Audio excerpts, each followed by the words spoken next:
pui aleng ke chuan kadam lo tin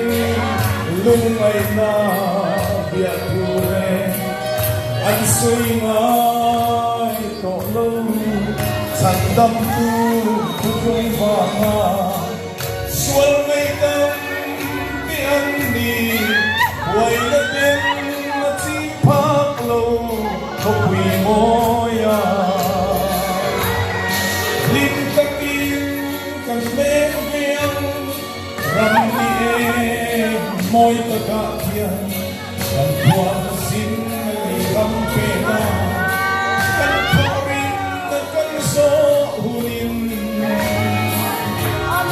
denan no men liam nu kha van hian te sai moi ne me nan ram moi sa in kan oya oi na chu pia oi ra ram moya hian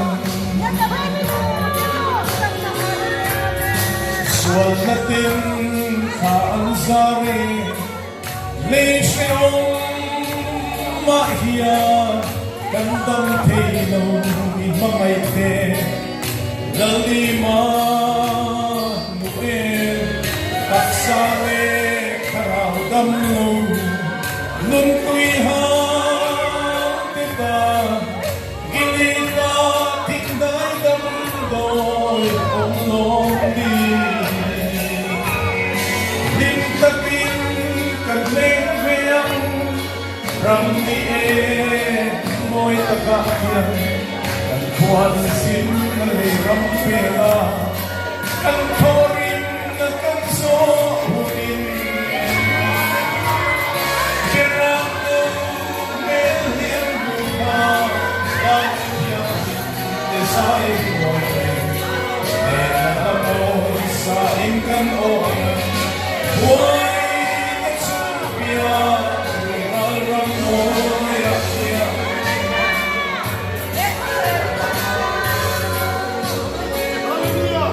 Nazareth is sovereign and God cannot save. Hallelujah.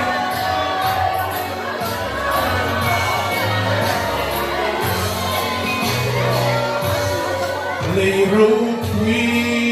nanona al Christa cantu bechua an we know the wrong